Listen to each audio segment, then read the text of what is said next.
Ele pensou na temática da aula, na verdade, comentou com a gente que seria interessante para iniciar, para realmente iniciar esse módulo, né, que a gente tem visto, como vocês perceberam, ele organizou o módulo com várias afecções das vias hepatobilipancreáticas e nada melhor do que a gente revisar um pouquinho de anatomia, focando principalmente na anatomia mais cirúrgica e não em conceitos tão básicos, visto que todos nós já passamos aqui pelo primeiro e segundo período, por mais que a gente não tenha uma cama muito bem feita de anatomia, mas eu acredito que nos períodos iniciais do curso, esses conceitos mais básicos ficaram muito bem sanados, né?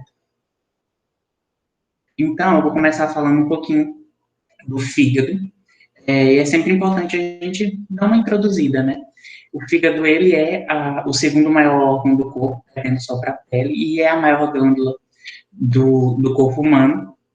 E por ele ser muito grande, por ser um órgão vital, a gente tem alguns conceitos básicos de que órgãos vitais vão estar sempre mais protegidos no nosso organismo. Não é diferente com o fígado. O fígado, ele está protegido pelas costelas, né, pelos arcos costais, e ainda está sob o diafragma, então ele tem algumas estruturas que o protegem. Ele vai ocupar praticamente todo o quadrante superior direito do abdômen, e é basicamente isso, eu acho, nessa parte inicial. Eu preparei muita coisa da aula, eu acho que eu vou esquecendo, mas se eu for lembrando, no decorrer da aula eu falo. Na imagem, gente, essa imagem é do Moore, tá, gente? Não, essa imagem é do Grace, e na imagem a gente consegue ver delimitado de verde a área que seria composta e ocupada pelo fígado. E nessa área anterior aqui, nessa área mais... Não, o laser? Ah, tá. Vou ativar o laser. Nessa área mais central, é uma área que a gente chama de área nua, que não vai ser coberta pelo peritônio. Então, essa área, ela meio que está mais desprotegida. Existe uma pequena variação de literatura, uma divergência na literatura, e o Graves, ele traz que a área nua seria aqui nessa face anterior, né, numa face diafragmática do fígado, enquanto que o Moore traz a área nua na face posterior ou na face visceral do fígado. Então, fica aí essa divergência na literatura.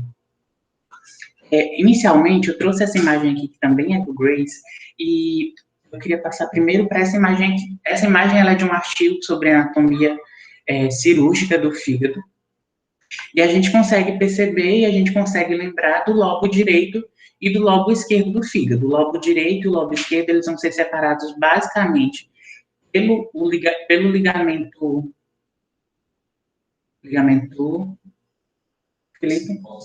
isso, pelo ligamento falciforme, e ele é muito visível.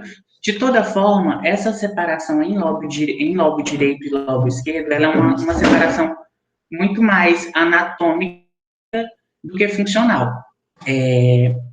E por isso que eu trouxe essa imagem, porque quando você abre uma laparotomia, por exemplo, é o que você vai ver, esse lobo direito e esse lobo esquerdo. Mas não se engane, não são esses parâmetros anatômicos que são utilizados para a cirurgia.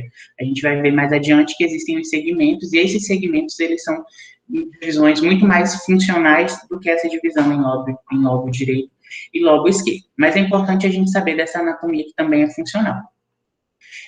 Como eu tinha comentado com vocês, né, essa divisão em lobo esquerdo e lobo direito vai ser feita pelo ligamento falciforme, que é, na verdade, um ligamento muito mais externo do que interno, né? Ele não entra para o parênquima hepático, então é um ligamento e uma divisão que é muito mais superficial do que interno.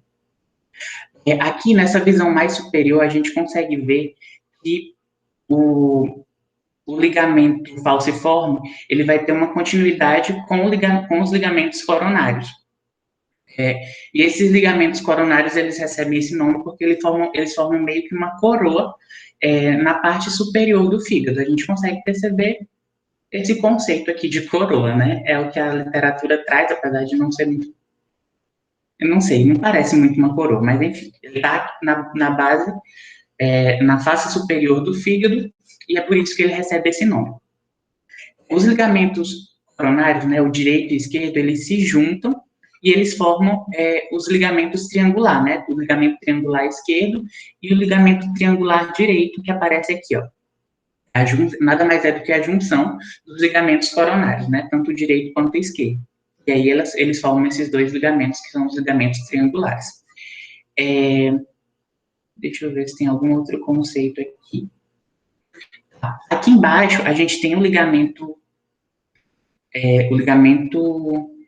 venoso, que é o ligamento que vai se juntar aqui com o ligamento falciforme anteriormente e formar o ligamento redondo. E aí a gente pode lembrar que esse ligamento redondo, ele é como que chama, Felipe, quando a gente tem algo que é da nossa vida embrionária? Uma palavrazinha. Não consigo lembrar a palavra específica, mas esse ligamento redondo, ele nos remete à vida embrionária, porque era onde a gente teria a veia umbilical, né? Tanto que, por meio da linha alba, ele vai se ligar com o umbigo. Então, a gente tem uma ligação, né? Por mais que não seja funcional, mas é uma ligação do fígado com o umbigo por meio do ligamento redondo e pela linha alba. Tá, e aqui, além dos lobos esquerdo e direito, a gente ainda tem o lobo caudado e o lobo quadrado. Desculpa. O lobo quadrado, ele vai ser delimitado pelo ligamento venoso, que era o que eu tinha comentado com vocês, e não é suco, pela fissura da vesícula biliar. Então, a gente tem um lobo aqui, que é o lobo quadrado, delimitado do ligamento venoso e pela fissura da vesícula biliar, e aqui em cima a gente tem o lobo caudado. Esse lobo caudado, ele vai ser delimitado pela fissura da veia porta, pela fissura da veia cava, desculpa, e pelo ligamento... não consigo lembrar o nome desse ligamento, gente. Se eu lembrar mais à frente, eu falo para vocês. Mas deixa eu pegar aqui logo. Ligamento hepatoduodenal.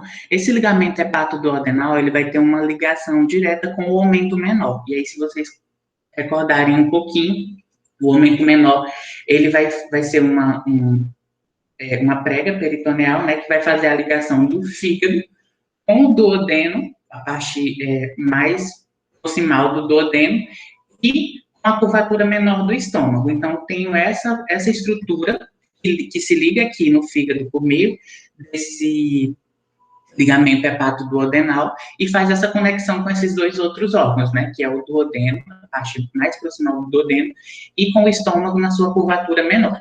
É importante também a gente recordar um pouquinho do aumento, porque é pelo aumento que passarão alguns vasos que são muito importantes, como a própria artéria hepática, as veias hepáticas e o colédoco, que o Felipe vai falar mais adiante. Nesse slide, eu acho que é basicamente isso, gente. Como eu tinha comentado, né, eu não vou ficar falando muito dos conceitos mais iniciais, então eu acho que vocês já devem conhecer as faces do fígado, as impressões que os outros órgãos causam sobre essa glândula, né? Até porque a gente entende que o fígado é um órgão parenquimatoso, então os outros órgãos e as outras estruturas que estão ali adjacentes, eles vão formar algumas impressões sobre eles. E a gente tem a impressão cárdica, que fica mais ou menos aqui. A gente tem a impressão da própria vesícula biliar, a impressão renal, eu acho, não consigo lembrar, mas enfim, esses conceitos a gente não vai trazer agora, a gente vai focar mais numa anatomia cirúrgica. Só para deixar claro algo que eu tinha comentado anteriormente, que o Grace, né, ele traz que essa área, que a área nua, que não é coberta pelo peritônio, seria essa área aqui, numa face mais diafragmática. E o Grace e o Moore, ele traz que a face nua seria aqui, ó, nessa face mais superior. Ainda é uma face diafragmática, mas bem mais superior do que a anterior. Essa imagem aqui eu já mostrei para vocês. Vocês conseguem perceber aqui o ligamento falciforme, dividindo muito bem, assim, muito visivelmente, né, os lobos direito e esquerdo do fígado, mas essa anatomia morfológica, ela não ganha tanto espaço, né? Como eu tinha comentado com vocês, a anatomia que a gente utiliza no fígado, ela é muito mais funcional. E aí ela vai levar em consideração, principalmente, a veia porta, né? A veia porta, ela tem alguns ramos, eu vou passar primeiro para essa imagem e depois eu volto para aquela imagem anterior. E ela tem algumas divisões, né? Que seria o ramo esquerdo, o ramo direito e o ramo intermédio. Quando eu lanço esses ramos, eu consigo dividir o fígado em 3 setores. Em 3 setores? Basicamente em 3 setores, né? O setor lateral, o setor medial, não, 4 setores, gente, desculpa. 2 setores mediais e 2 setores laterais. E aí, além disso, eu ainda vou ter mais uma divisão, que é o plano hepático transverso. Esse plano hepático transverso vai ser uma linha meio que horizontal, que vai dividir alguns desses setores, formando os segmentos, que são esses segmentos que vão ser utilizados nas cirurgias e em todos os processos anatômicos funcionais do fígado, né? Então, eu vou tentar explicar para vocês da melhor forma possível a divisão desses segmentos, mas caso vocês tenham alguma dúvida, vocês liguem o áudio e perguntem que eu posso repetir, porque eu não consigo ver o chat. Na divisão funcional, a gente tem o lobo caudado, ainda se mantendo como um lobo físico, como um segmento funcional, desculpa, porque ele recebe, como vocês podem perceber, esses ramos aqui da veia porta. Ele recebe esses ramos diretamente da veia porta, e não dos segmentos, né? Esquerdo, direito ou intermédio. Além disso, eu vou ter, como eu tinha comentado com vocês, o ramo esquerdo e o ramo direito. O ramo esquerdo, ele lança esses outros ramos para esses outros 4 setores, e o ramo esquerdo lança esses outros ramos, esses ramos menores, e irriga, né? Irriga não, drena, mas também irriga, porque a gente sabe que a veia porta, ela é responsável pela irrigação de até 80% do fígado. Então, ela vai suprir esses outros 3 segmentos. Ai, gente, eu acho que ficou um pouco confuso, então eu vou explicar nessa outra imagem aqui, ó. A gente consegue perceber que o lobo caudado, ele se mantém como um segmento do fígado, e aí a gente vai ter essas 2 fissuras hepáticas, essas 2 fissuras portais, que são a fissura portal esquerda e a fissura portal direita. E aí, como eu já tinha comentado, essas fissuras, elas vão levar em consideração os ramos direito e esquerdo da própria eu tô falando da veia porta, tá, gente? Desculpa. E aí, além disso, eu vou ter uma secção transversal, que é esse plano hepático transverso, que vai me dividir ainda mais esses segmentos. Então, eu tenho agora 8 segmentos. Os segmentos, eles vão ser numerados a partir do segmento, a partir do lóbulo caudado, eles vão ser enumerados de 1 a 8 em sentido horário. Então, vocês podem contar. 1, aqui é o lobo caudado, segmento 1, e vocês vão sempre contando em sentido horário. A gente tem o segundo segmento, o segmento 3, o segmento 4, que é bem mais extenso, o segmento 5, o 6, o 7 e o 8. Eles recebem também nomes próprios, e é muito simples de nomeá-los, né? vocês levem em consideração que tudo que está superior ele vai ser chamado de posterior, tudo que está inferior vai ser chamado de anterior, nessa nomenclatura. E aí a gente tem os lobos laterais, os segmentos laterais, que são os que estão em amarelo e verde, e os segmentos mediais, né, que seriam os alaranjados ou avermelhados, e o roxinho. E aí, partindo do segmento 1, que seria correspondente ao lóbulo caudado, a gente tem o segmento posterior, porque, como eu tinha comentado com vocês, tudo que está superior vai receber o nome de posterior, por conta dessa irrigação, né, dessa divisão que é muito mais funcional. Então, a gente tem o segmento 1, que é o segmento posterior, e aí eu vou caminhando em sentido horário. O segmento 2, ele é o segmento posterolateral esquerdo, porque ele está localizado lateralmente, e ele está superior, então tudo que está superior vai receber o nome de posterior. É o segmento posterolateral esquerdo. Descendo aqui, a gente tem o segmento inferolateral esquerdo, pela mesma lógica, e o segmento 4 recebe o nome de segmento medial esquerdo. A gente não tem essa divisão em póstero e ínfero, porque em póstero e ântero, desculpa, porque ele é um segmento que engloba essas duas estruturas, né?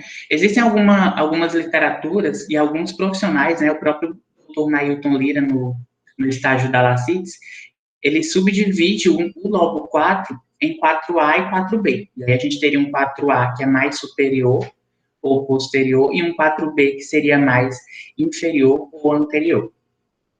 O lobo 5, o segmento 5, ele recebe o nome de anteromedial direito. O 6 recebe o nome de lateral direito.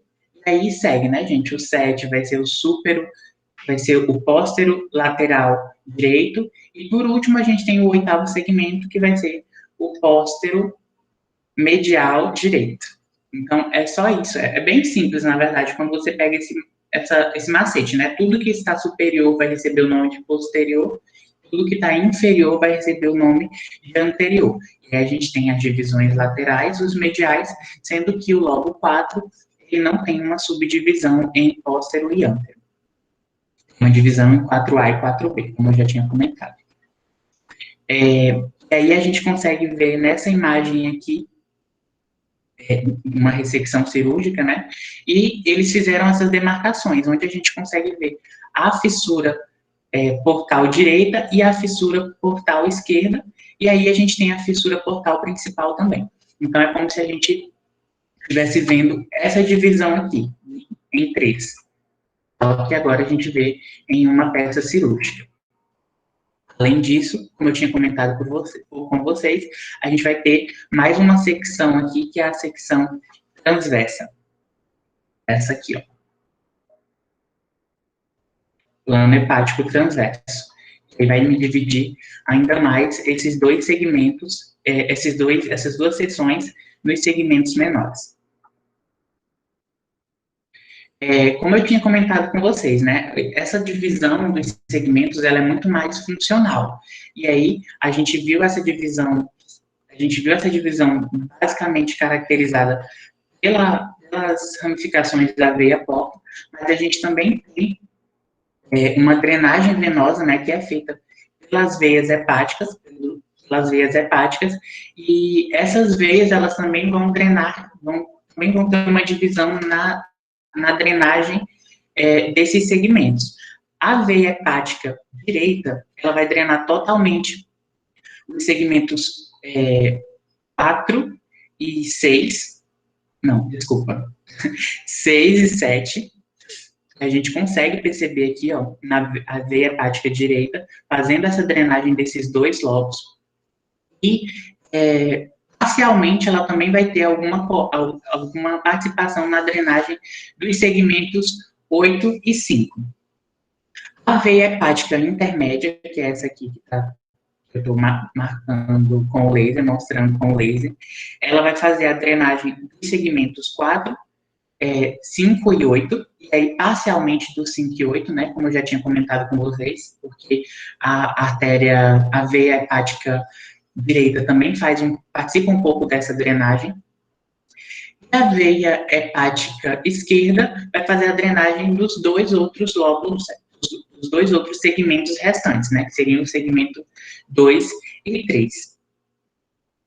E aí a gente ainda tem esse ramo aqui, que é a veia da fissura umbilical, que vai fazer, que vai participar da drenagem de dois lobos, mas isso é uma variação anatômica, né, na verdade.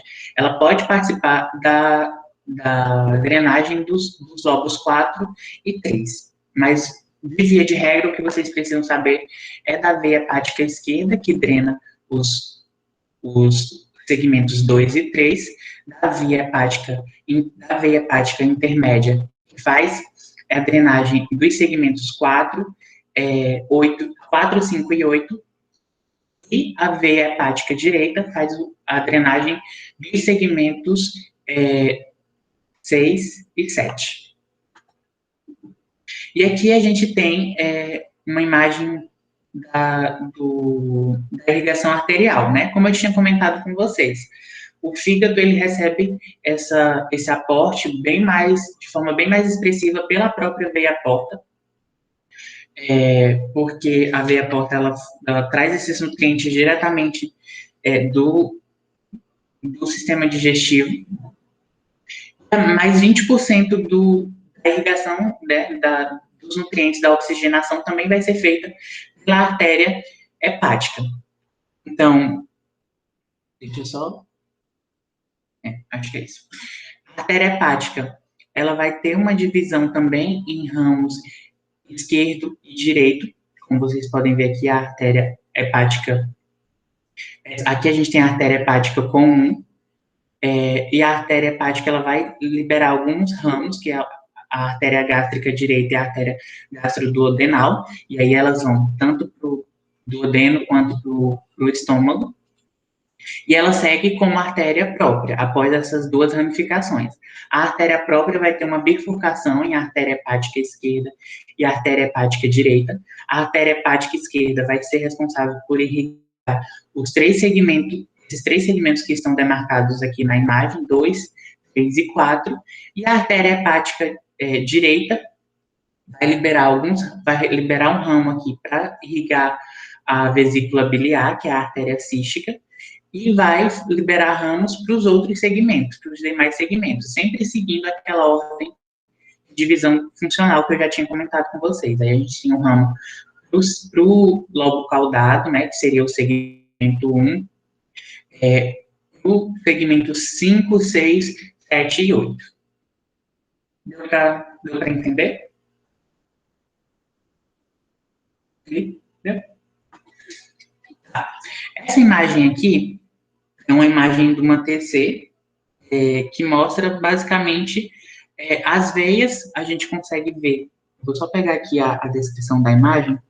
É uma TC com contraste, que vai mostrar para a gente as veias hepática esquerda, aqui, ó, a veia hepática intermédia e a veia hepática direita. E aí, como eu tinha comentado com vocês, essas veias, elas na parte superior do fígado, elas vão indicar as fissuras portais, né? E vão fazer mais abaixo a divisão do lobo caudado, né? Que seria o segmento 1, aqui, ó. E aí a gente consegue ver que esse lobo caudado, esse segmento 1, ele vai ficar entre a veia cava inferior e a veia porta.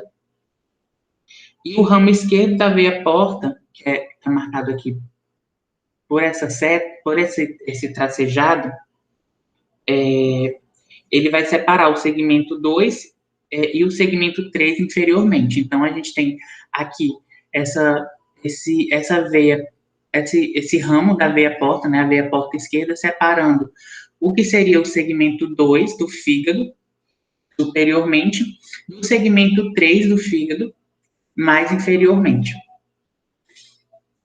Eu acho que é basicamente isso, gente, nessa imagem. Felipe... Ah, tá, deixa eu só falar de inervação rapidinho. Então, o fígado, gente, ele tem inervação dupla, né? O parênquima, ele vai ser inervado pelos nervos hepáticos, e esses nervos, eles vão ter origem no plexo hepático e vão conter fibras tanto simpáticas quanto parasimpáticas. Só que a maioria desses nervos, eles vão acompanhar as artérias hepáticas e os ductos biliares e também vão se entrelaçar aí nesse meio parenquimatoso, fazendo a inervação do parênquima mesmo, né? Uma inervação muito mais interna do órgão. Só que a gente tem na cápsula externa alguma inervação pelos nervos intercostais inferiores. Então, quando eu tenho, por exemplo, qualquer afecção que me dê uma hepatomegalia, eu vou ter uma dor que é referida muito mais nos arcos costais ou na própria parede torácica do que diretamente no fígado, porque essa inervação feita pelos nervos intercostais, essa inervação feita pelos nervos intercostais vão me dar uma dor muito mais referida na parede do tórax, por exemplo, do que diretamente no fígado. Eu acho que basicamente é isso que a gente tem que saber de inervação.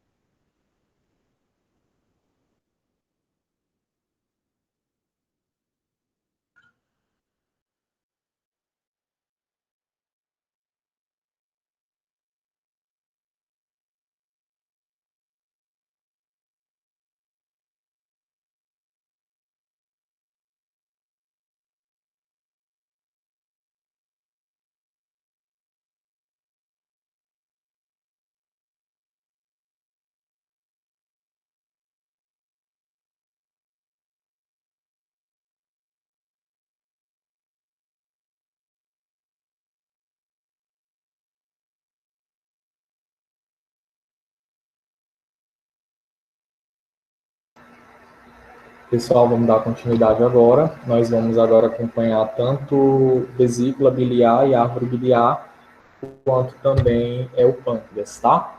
Qualquer dúvida, vocês podem interromper durante a apresentação, que eu vou estar visualizando, ouvindo, na verdade, a voz de vocês. Não vou conseguir acompanhar o chat, tá? Então vamos lá. Quando a gente vai tratar, né, sobre vesícula biliar e as vias biliares, né, árvore biliar, anatomicamente, nós temos que lembrar aí, né, que a vesícula biliar, ela tem como aspecto geral, né, uma função que está muito relacionada com o que o Francisco já acabou de falar na anatomia hepática, né, que é carrear a bile do parênquima hepático até a porção final ali, né, a porção descendente do duodeno, através da papila de Vater, né, para poder liberar para o duodeno, tá bom? E nesse processo todo, né, se não for necessário que a bile ela seja excretada, então ela vai ser acumulada lá na vesícula biliar, que na verdade seria essa a principal função. Então a gente tem aí, como está no slide, duas porções que nós podemos separar: os ductos e as vias biliares, que seriam a parte intrahepática e a porção extrahepática, sendo que a porção intrahepática está relacionada aí, deixa eu ligar aqui o laser. Então, aqui na porção intrahepática, nós temos o ducto hepático medial direito, que é exatamente esse ducto, e o ducto lateral posterior direito, que é esse ducto aqui, que está posterior ao ducto medial anterior direito. E é muito claro compreender o nome, né, porque se nós traçarmos aqui uma linha mediana, né, uma linha aqui nessa região média, nós podemos, uma linha sagital aqui, nós podemos visualizar que existe aqui uma porção que é muito mais lateral a essa linha, e uma porção que é muito mais medial. E aí, não sei se vocês estão observando, mas nós temos, dentro desses ductozinhos, né, o número dos segmentos hepáticos que o Francisco acabou de falar. Então, aqui o ducto hepático medial anterior direito, ele vai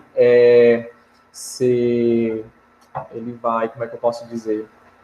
Vai ser o resultado de uma anastomose, né, fisiológica aí, das irrigações do segmento 5 e do segmento 8. E aqui o ducto lateral, nós já vamos ter aí o segmento 7, né, a drenagem do segmento 7 e também do segmento 6, formando esse ducto mais setorial. A gente vai chamar exatamente esses dois ductos de ductos setoriais, que são ductos que pegam vias biliares mais ascendentes, ou seja, mais intrahepáticas, e vão convergir para um ducto aí comum, que é a tendência de fazer o ducto hepático comum. Esses dois ductos que eu acabei de falar, que são os ductos que estão localizados aí na região esquerda, aqui mais lateral, eles vão convergir e vão formar o ducto hepático aqui direito, tá? E depois nós temos os ductos dos segmentos mais mediais, que vão formar o ducto hepático esquerdo. Percebam que o segmento 1, ele tem drenagem biliar tanto para ducto hepático direito, né, através do ducto lateral, quanto também por meio de irrigação direta para ducto hepático esquerdo. Quando o ducto hepático... Maximizar a tela, deixa eu aumentar aqui. Eu tenho essa imagem do outro lado, perdão, não fazer esse valor. Então, aqui a gente... Tá pequeno? Tá, mas aqui tá, perdão. Gente, é porque eu acho que eu compartilhei só o PowerPoint.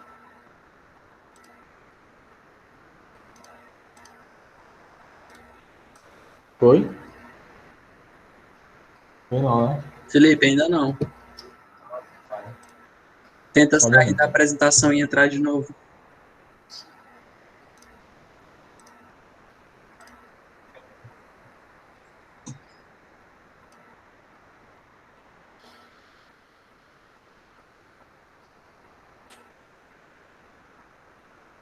Agora foi, né?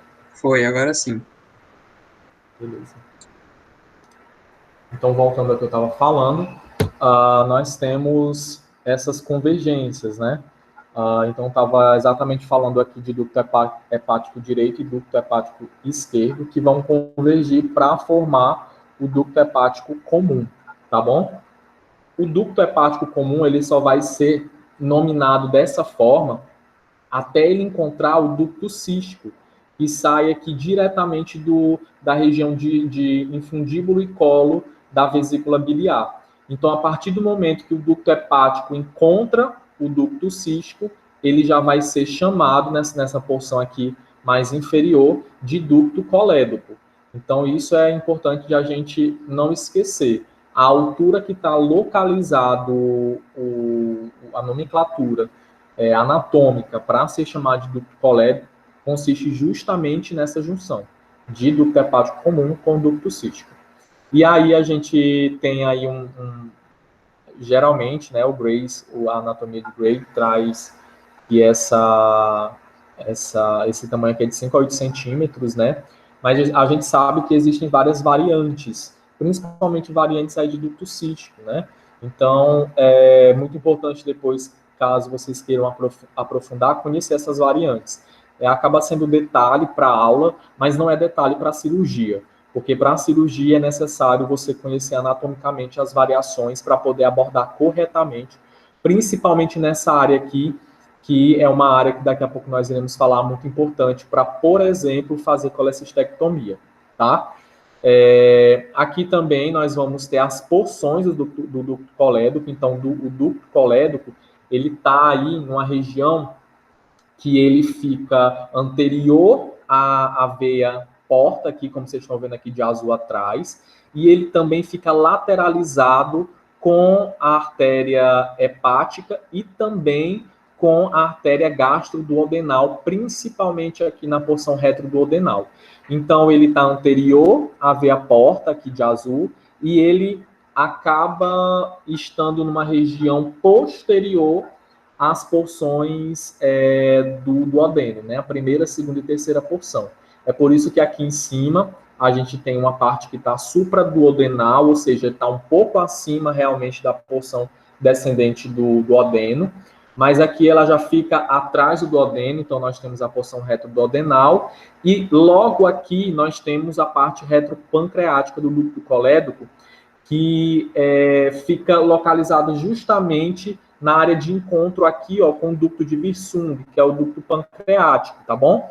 Então, o que acontece? Muitas vezes, essa parte retropancreática, ela também pode estar intrapancreática. Isso também é uma coisa muito interessante de a gente lembrar quando se trata de anatomia.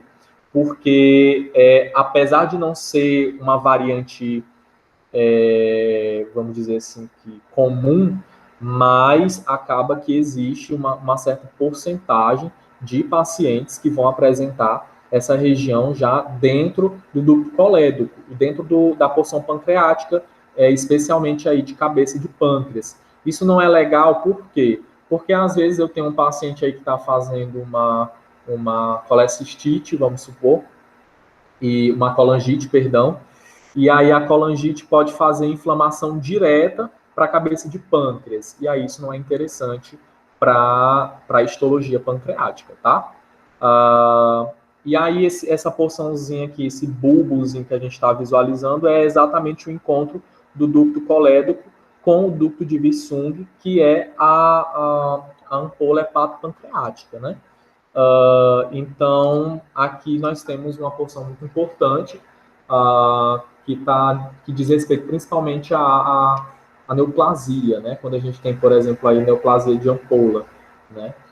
Então, mas isso aí eu vou falar posteriormente. Então, nós conversamos aqui sobre a porção intrahepática, que é tudo que está dentro do fígado mesmo, todos os ductos que estão dentro do fígado são considerados intrahepáticos, e a partir do momento que eles saem, que começa aqui já de ducto hepático direito e esquerdo, descendo aqui para ducto hepático comum, ducto cístico, ducto colédoco, até chegar aqui na região retropancreática do ducto colédoco, e isso são os ductos biliares extrahepáticos, tá bom? Aqui é só uma imagem para a gente visualizar como é que é o percurso da bile, através das contrações da vesícula biliar quando é necessário, como, por exemplo, na ingesta aí de lipídios, né, que aí nós temos a função da bile como primordial para esse processo de nutrição. Mas também a gente pode fazer de novo aí uma recapitulação, né, de como é que ocorre a saída, né, da bile do fígado diretamente para o ducto colédoco. Lembrar que aqui na papila duodenal, como vocês estão vendo, daqui a pouco também eu vou falar sobre isso, é aqui que existe um controle da entrada de bile para a porção duodenal descendente, da mesma forma como é ela que ocasiona um refluxo dessa bile, fazendo com que a bile que está sendo produzida de uma forma lucrativa, ela fique concentrada dentro da vesícula biliar, ok? Quando nós conversamos sobre bile, nós precisamos, vesícula biliar, perdão, nós precisamos dividir esse órgão, né, em 3 partes, que seria aí o colo, o corpo e o fundo. E tem uma 4ª parte que eu vou falar que tá o que seria aí o infundíbulo, tá? Mas começando aqui na parte de colo, a gente está observando aí a mucosa da vesícula, que é uma mucosa assim bem rugosa, né? E aí o colo é a porção mais medial da vesícula biliar, e ela tem dentro aqui dessa porçãozinha aqui do ducto cístico, né? E aqui até já visualizando essa parte aqui também, que seria uma parte que nós poderíamos chamar aqui, né, de infundíbulo, que é essa parte que vocês estão vendo mais verde escura, que é o momento em que o colo ele começa a se transformar em corpo da vesícula. Nessa área aqui, especificamente de colo, nós temos uma região interna do ducto cístico que inicia aqui que é espiralada. Não sei se vocês conseguem visualizar a espiralação aí, mas essa região aqui, essa válvula espiral, também chamada aí de válvula de Heister, ela possui de 5 a 6 espirais, e é justamente ela que faz com que, por exemplo, um cálculo, quando ele é formado aqui na bile, por causa da contração, ele tende a descer, ele fica por alguns momentos dentro do ducto cístico, promovendo aí a colecistite, né, dentro da vesícula biliar. Então, essa forma espiralada acaba beneficiando o acúmulo de cálculos nessa região. E isso é interessante porque imagine você que quando esse cálculo está aqui nessa válvula, nessa região espiralada, ele se solta e ele acaba ganhando uma velocidade aqui para o ducto colédoco.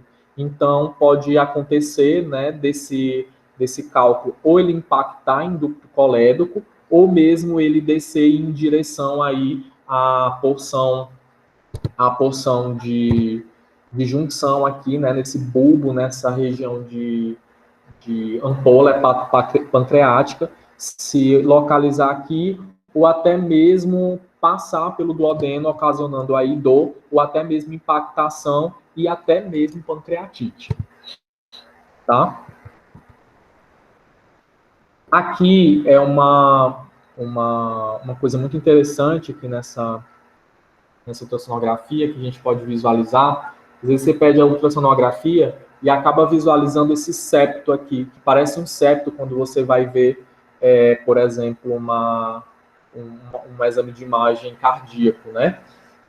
Mas aqui não é um septo, aqui é uma ultrassonografia de vesícula, e nós temos aí a porção de cauda, essa porção aqui, perdão, de fundo, ela deita por trás do corpo aqui, é como se ela deitasse para cá. E aí essa porção mais hiperecóica aqui, que parece esse septo, é justamente a área de contato entre as margens da porção do fundo com a porção do corpo da vesícula. E aí a gente acaba visualizando isso, viu? Isso é importante para a gente saber anatomicamente como que o paciente está se portando em relação à sua anatomia, porque isso também pode mudar, por exemplo, uma conduta cirúrgica. Deixa eu só lembrar o nome aqui desse achado. Ele é muito... Eu não vou lembrar agora o nome do achado, mas depois eu passo para vocês o nome desse achado, que é muito característico dentro de ultrassonografia de variantes da vesícula biliar, tá bom? Só uma coisa aqui, voltando na imagem, que eu queria falar para vocês, que nessa região aqui de infundíbulo da vesícula, ela é muito importante para a prática clínica, como nós sabemos, e ela recebe um nome que nós chamamos de bolsa de Hartmann, que é exatamente o momento em que o colo ele começa a aumentar de diâmetro e ele realmente vai começar a se transformar em corpo da vesícula. Então é legal a gente lembrar desse nome aí, bolsa de Hartmann, porque faz muito sentido, por exemplo, para as intervenções cirúrgicas, para localização principalmente, viu? Por quê? Porque nessa localização, até uma coisa que eu acabei esquecendo de falar, tanto o ducto cístico aqui, quanto a artéria cística, que daqui a pouco nós vamos ver que ela passa também aqui nessa localização, saindo aqui e passando para cá, né? Todos eles são vestidos, eu vou falar assim na palavra mais básica mesmo, são vestidos pelo aumento menor, né? Um mesentério que acaba tendo uma certa convergência, né? Um certo contato entre essas estruturas. E por que esse mesentério seria importante? Não sei se se a maioria já chegou a acompanhar a cirurgia, mas quando a gente está, por exemplo, numa cirurgia de colecistectomia, é necessário fazer a dissecção de todas as estruturas que estão adjacentes à vesícula biliar, em todas as suas porções. E aí tem que se ter muito cuidado para fazer essa dissecção, para não poder impactar no ducto cístico, ou seja, a gente fazer uma fragmentação de ducto cístico e também de artéria cística, porque aí é perigoso. Às vezes você tem uma vesícula que está boa de fazer colecistectomia, e aí você acaba dissecando errado o mesentério, né, o aumento menor que está localizado, e fazendo besteira onde não deveria. Aqui é uma CPRE, uma colangiopancreatectomia colangiopancreatografia retrógrada endoscópica. Aqui a gente pode ver o endoscópio, certo? Que foi utilizado para gerar a imagem. E aqui a gente consegue visualizar, ó, essa porção aqui é o ducto de Wirsung, ducto pancreático. Aqui é exatamente a junção do ducto pancreático com o ducto colédoco.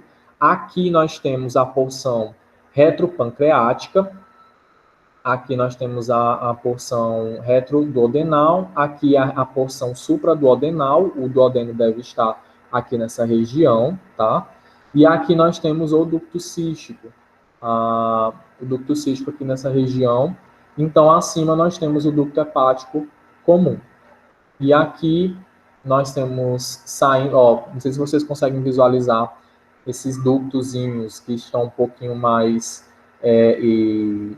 hipocaptados, né, hipodensos aí. Eu não sei qual é a nomenclatura certa para a CPRE, mas vou utilizar nessa situação de hipodensidade. Então, aqui nós temos essas regiões mais hipodensas, são justamente os ductos que estão dentro dos segmentos hepáticos que o Francisco falou. E aí eles vão convergindo aqui, a gente vai ter o ducto lateral, o ducto medial direito, que vão se tornar aqui o ducto hepático direito e o ducto hepático esquerdo, fazendo aqui essa convergência para o ducto hepático comum, tá? Aqui é uma outra CPRE, para a gente visualizar novamente, para afirmar aí a aprendizagem, né? Ducto de Wirsung, aqui o ducto colédoco, ducto cístico, ducto hepático comum, o ducto hepático esquerdo, o ducto hepático direito e os ductos setoriais, segmentares, tá? Muito importante a gente conhecer essa região anatômica aí, que é o triângulo de calor, que é formado pelo ducto cístico, pelo ducto hepático comum e pela borda inferior do fígado. Então, aqui vocês podem ver, ó, nós temos o ducto cístico, tentem aí virar a imagem no 3D aí agora. E aí, nós temos essa região aqui, essa primeira lateral do triângulo sendo formada aí pelo contorno do ducto cístico, essa outra lateral pelo ducto hepático comum, e essa última lateral, se o Gray, a anatomia de Gray faz até essa alusão, como se fosse uma pirâmide, a base da pirâmide seria a borda inferior, do fígado. Ele fala de pirâmide porque nessa região, aqui é porque é desenho, mas no real, né, na anatomia mesmo do paciente, quando a gente vai visualizar isso, por exemplo, numa laparoscopia, a gente visualiza essa parte totalmente repleta de mesentério. E dentro desse mesentério, como eu falei, nós temos guardada a artéria cística, que passa justamente nessa região. Ó. Percebam que a artéria cística, ela começa aqui, nessa região aqui mais anterior à vesícula biliar e ao ducto cístico, e depois ela vai se tornar posterior ao ducto hepático comum. A gente não pode lesar essa artéria durante uma colecistectomia, por isso que esse triângulo ele é muito importante, principalmente para a gente fazer essa abordagem cirúrgica. Por aqui também nós temos que lembrar, né, que nós temos o ducto cístico que precisa também ser grampeado junto com a artéria cística durante o processo de colecistectomia. Então, aqui fica um dado importante aí para quem não sabia, acredito que quem passou pelo 5º período já teve esse conhecimento, do triângulo de calor. Mas tem uma coisa muito importante do triângulo de calor que muitos livros de anatomia não abordam, que é o linfonodo de Mascagni. Às vezes, você não consegue encontrar a artéria cística durante a laparoscopia ou até mesmo durante a laparotomia, e aí você se baseia em outros dados anatômicos, que no caso seria aqui, de número 3, o linfonodo de Mascagni, que seria um linfonodo cístico. Ele é muito importante, ele é bem visível, eu já participei de uma cirurgia que eu consegui ver o linfonodo de Mascagni, e é muito legal porque dá parâmetros para você identificar onde você vai ter que clipar aqui a artéria cística, o ducto cístico e também dá margem, né? Porque você também não pode lesar o linfonodo, então dá margem também para você dissecar corretamente o mesentério. Então, aqui dentro dessas imagens aqui, desses números, aqui nós temos de número 1 a vesícula, de número 2 aqui nós temos a artéria cística, aqui de 3 o linfonodo de Mascani ou linfonodo cístico, aqui de número 4 nós temos a artéria hepática, tá? A artéria hepática aqui, lembrando lá, né, que o ducto hepático e o ducto colédoco, eles passam lateralmente aqui a artéria hepática. Aqui no 7 nós temos também a artéria gastroduodenal, que passa também lateralmente aqui a porção mais inferior do ducto colédoco, tá? De 6 nós temos a veia porta, aqui nós temos a aorta abdominal, e é isso. Aí nós temos outras regiões linfonodais que eu não vou me ater. Eu e Francisco, a gente está trazendo mais o que a gente consegue visualizar até mesmo nas nossas práticas, tá? E aqui, só para vocês terem uma noção, isso aqui seria uma amostra do triângulo de calor numa cirurgia de retirada de vesícula, uma colecistectomia. Aqui a artéria cística, o ducto cístico vão precisar ser clipados. Aí a gente clipa eles para evitar que ocorra lesão, né, para que ocorra hemorragia durante a cirurgia, e também porque serão a partir deles que eu vou fazer a retirada da peça cirúrgica, tá? Aqui, só para a gente fechar mais uma vez em relação a artérias, deixa eu só ver, eu estou falando e acabei não olhando mais as minhas anotações, deixa eu ver se eu não esqueci nada, tá? Não, acho que não. Aqui, só vascularmente falando, nós teríamos, mais uma vez aqui para ficar chato, que é para aprender mesmo, né? Aquelas porções que nós já aprendemos, né? Aqui, então, essa região aqui é o ducto cístico, e aqui nós temos dois ramos que vão convergir para a formação da artéria cística, que seria o ramo profundo superior e também o ramo superficial inferior. A artéria cística, ela surge da artéria hepática também, tá? E esses ramos, eles condizem justamente aí com essa porção. Deixa eu só me recordar aqui de algo importante que tem na vasculatura, tá? Aqui, lembrei. É isso, que era só para não confundir. Esses ramos, eles vão ser originados de uma artéria hepática direita. E aqui nós temos a artéria hepática própria, que converge e forma aqui a artéria hepática esquerda, que também é chamada de artéria hepática própria, tá? O ramo esquerdo da artéria hepática. Lembrar disso aí também é importante, para saber drenagem e irrigação, perdão. Tá? Gente, até agora, alguma dúvida em relação a isso, em relação a parte de vesícula biliar, de árvore biliar? Alguém pode falar aí no áudio, só para eu ter noção que eu não estou vendo vocês e nem vendo o chat. Felipe, até agora nenhuma pergunta aqui no chat, viu?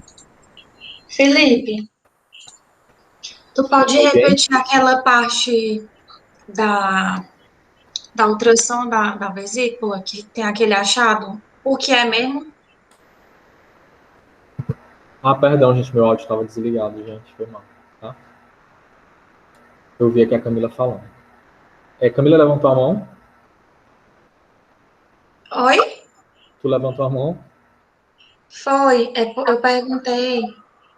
Eu pedi para tu repetir aquele achado da vesícula. O que é mesmo que ele acontece? Achado da vesícula? É na ultrassom. Sim, deixa eu retornar lá, então.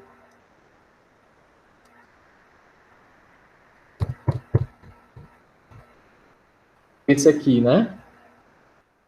Tá dando para ver aí? Isso, aham. Então, na verdade, isso os livros trazem como se fosse uma variante anatômica. Deixa eu ver se eu acho o nome, porque eu vou me lembrar bem rápido se eu visualizar o nome desse achado.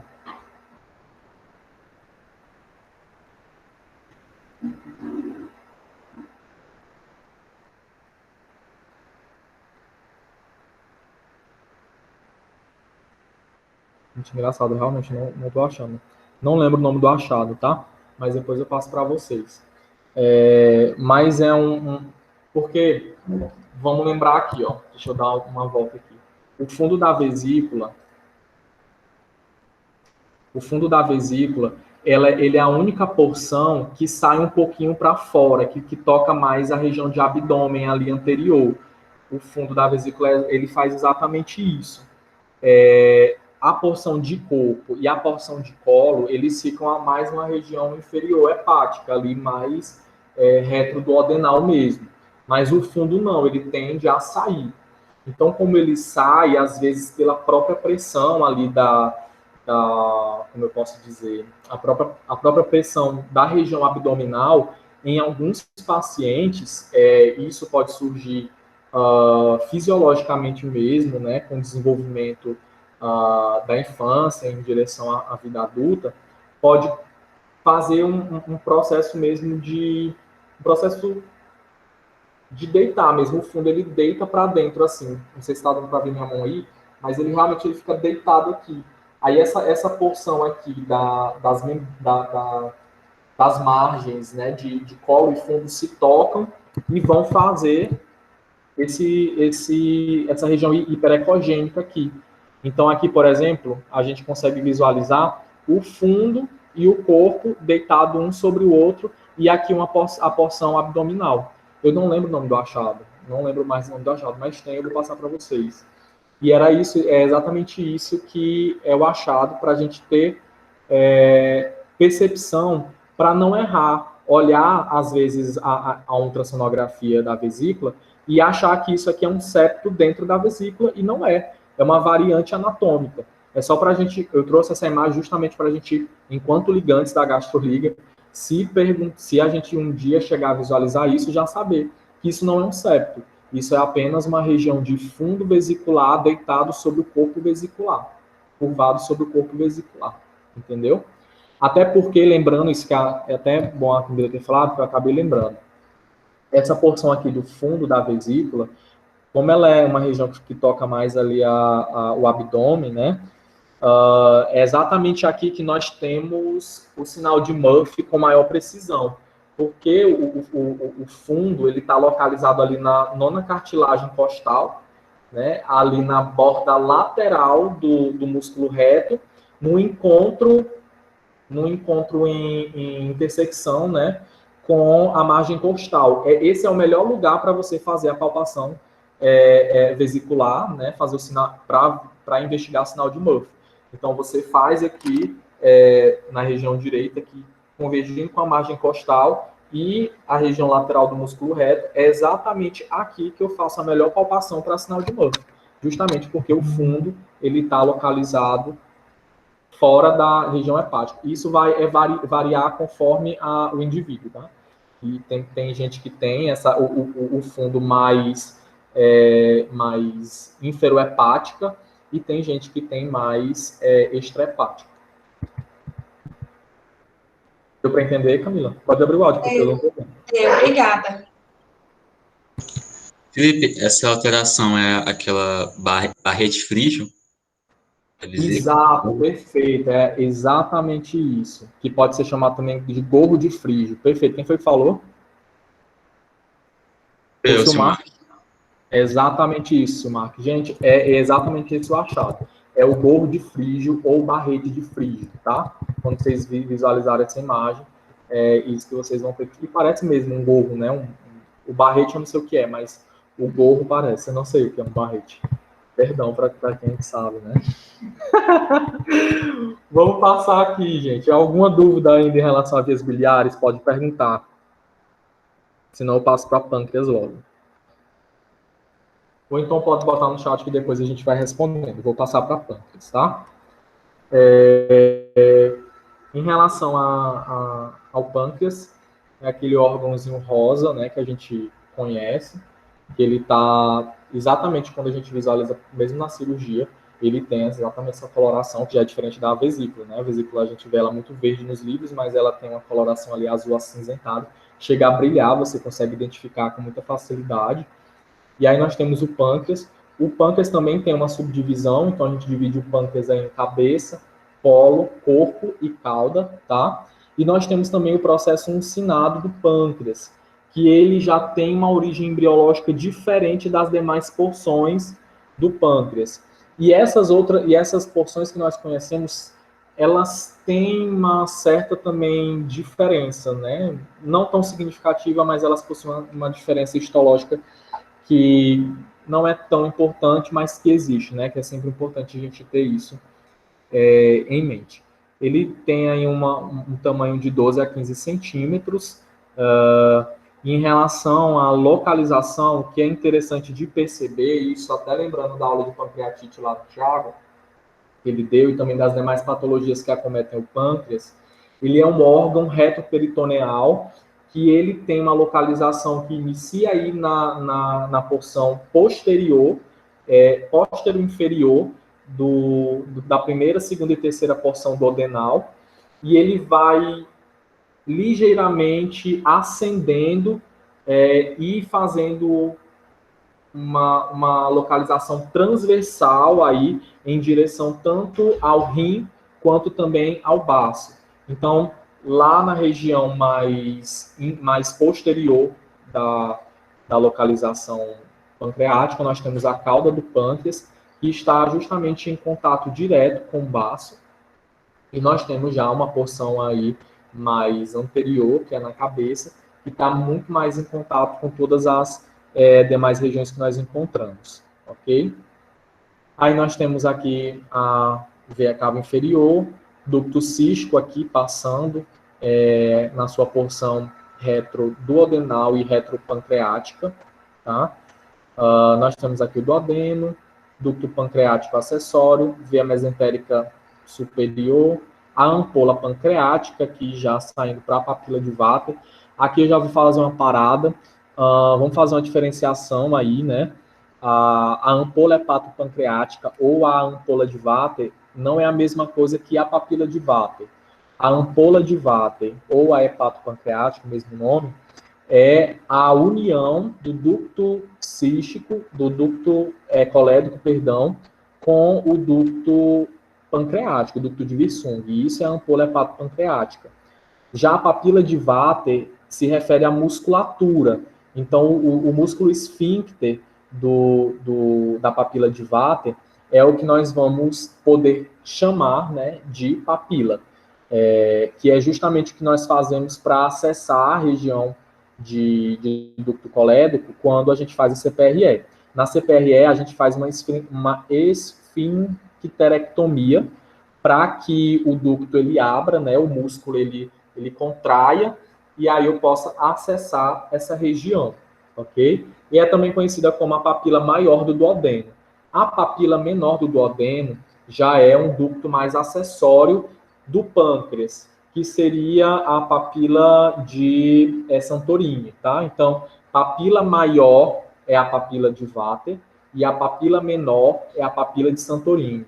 A papila de Santorini ocorre por meio da convergência da anastomose, né, do ducto pancreático acessório com a região de duodeno.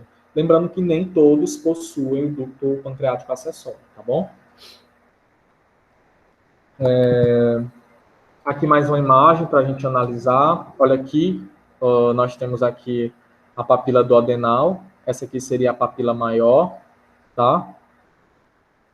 Aqui, cauda de pâncreas. Vocês podem perceber que numa visualização 3D, a gente consegue visualizar o pâncreas adentrando a região ali mais posterior, tendendo aí a se aproximar tanto do baço quanto também do rim, tá? Aqui só para a gente frisar mais uma vez a anatomia, nós temos aqui a cabeça do pâncreas, no 2 nós temos aqui o processo sinado, aqui em 3 seria mais um mesentério também, uma região mesentérica, tá? Eu queria que vocês se atentassem, aí aqui as regiões em 4, né, que é o corpo, aqui a cauda, no 11.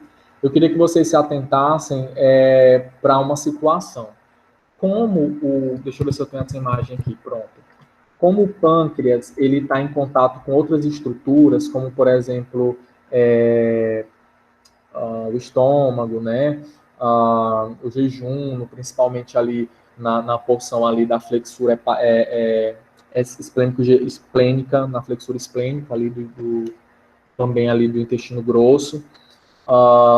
E demais outras estruturas, acaba que ele fica achatado. E como ele é achatado, ele recebe outras definições anatômicas, que seriam justamente essas que eu vou falar agora. Como, por exemplo, aqui no 5, a margem superior do pâncreas. Aqui no 9, a margem inferior do pâncreas. Aqui em 6, a gente teria... perdão, gente, margem não. Aqui superfície superior, no 9, superfície inferior. E aqui sim, no 6, a gente teria a margem inferior, a margem aqui mais posterior e aqui a margem anterior do pâncreas. Isso é importante também para indicações cirúrgicas, né, de ressecção pancreática. Então, para fazer pancreatectomia, às vezes os cirurgiões utilizam dessas definições anatômicas, tá? Aqui só para a gente analisar melhor, aqui nós temos o fígado, aqui a veia porta, aqui nós temos a porção duodenal, tá? E olha que legal, a gente consegue visualizar aqui o pâncreas tendendo mesmo a fazer aí um processo de transversação, né? Ele meio que ele atravessa mesmo a região de anterior para posterior. E aí nós temos aqui processo uncinado, cabeça do pâncreas, corpo, cauda, e tocando aqui nas regiões que nós já acabamos de falar. Aqui jejum, tá? Uma imagem 1TC, que é para facilitar também, melhorar o nosso observar nos exames de imagem. Bom, aqui também só para a gente visualizar melhor isso, a margem anterior, a face, né, anterior-inferior. E aqui alguns cortes para a gente analisar essas estruturas que eu estava exatamente falando agora, né? Aqui em B nós vamos ver esse corte B aqui, esse corte aqui transversal, para a gente visualizar o que fica acima, né, e abaixo, né, anterior e posterior à cabeça do pâncreas. Nós temos aqui a veia mesentérica superior, a artéria mesentérica superior, aqui o processo uncinado, processo uncinado, nós vamos ver o corte da cabeça mais aqui em C, tá? Aqui o duodeno, mais lateralizado, aqui também duodeno, e aí numa região mais inferior, via cava inferior, a aorta, e aqui também a gente consegue visualizar vasos gonodais. É importante isso aqui, de visualizar os vasos gonadais, essa adjacência aí do pâncreas com os vasos gonadais, justamente devido à pancreatite, porque às vezes tem que fazer diagnóstico diferencial para saber se é um acometimento pancreático ou algum acometimento que nós estamos tendo no sistema genítico urinário, né? Às vezes, por exemplo, o paciente está fazendo hemorragia, e essa hemorragia às vezes é visualizada na derme, né? Porque se localiza aí na região subcutânea, e talvez seja hemorragia de vasos gonadais e não necessariamente seria aí do processo uncinado, né? Da região pancreática. Aqui já em cabeça de pâncreas, a gente consegue, de pâncreas, a gente consegue ver aqui o duodeno, aqui a veia porta, a mesentérica superior, a veia cava inferior, a aorta, e aí também nós conseguimos pegar também aqui o diafragma em alguma das suas porções. E já aqui na última parte, que seria essa região aqui mais de corpo e cauda, nós temos o tronco celíaco, né? Aqui mais lateralizado, a veia cava inferior, a gente consegue visualizar também algumas partes do diafragma, e também nós temos aqui a veia esplênica, bem localizada aqui na região de cauda, né? Pontos pertinentes para a gente analisar em relação a isso, né, que eu posso trazer aí para aplicação clínica, é que, deixa eu trazer para a imagem melhor. Aqui tá legal para ver.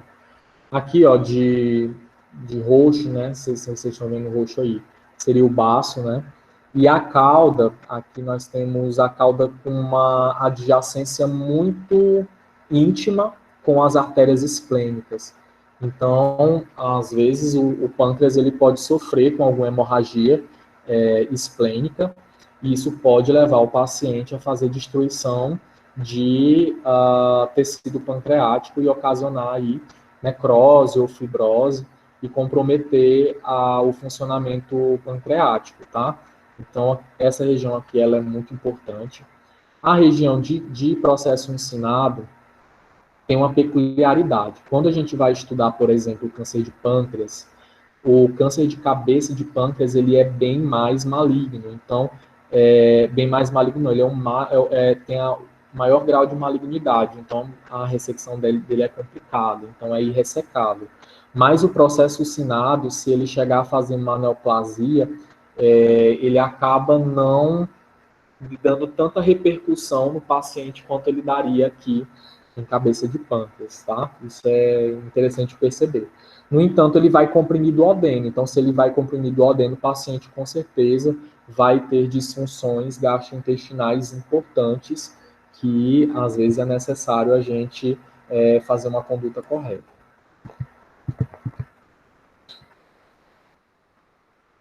Aqui é só para eu mostrar para vocês o ducto pancreático acessório, que vai originar aí a papila menor do duodeno, que seria o ducto de Santorini, a papila de Santorini, tá? Só para vocês gravarem.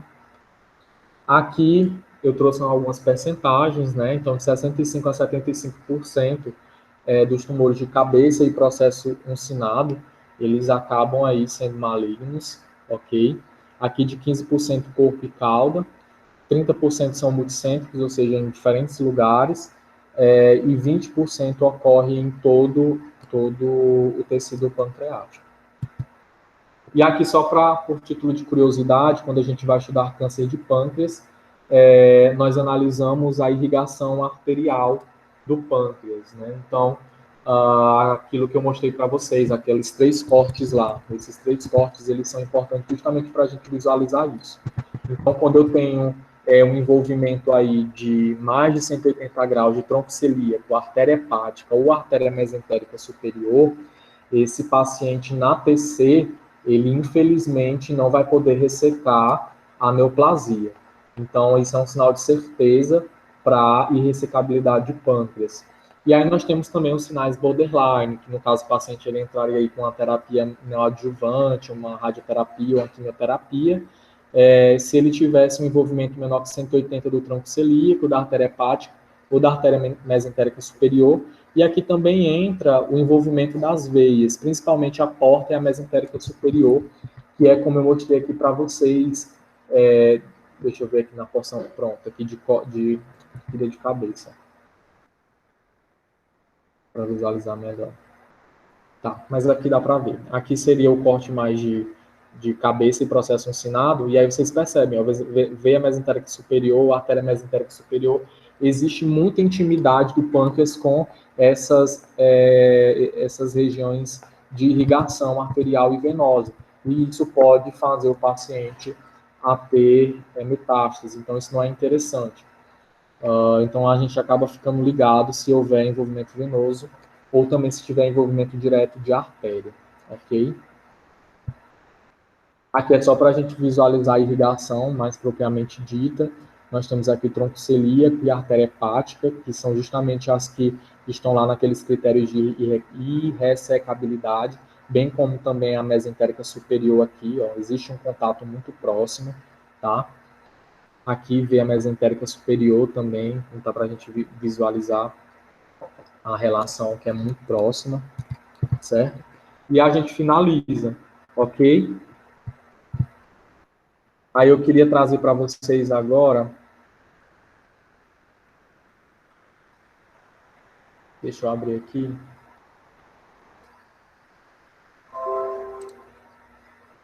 Eu acabei abrindo o slide errado. Deixa eu abrir aqui o oficial. Só para finalizar essa parte,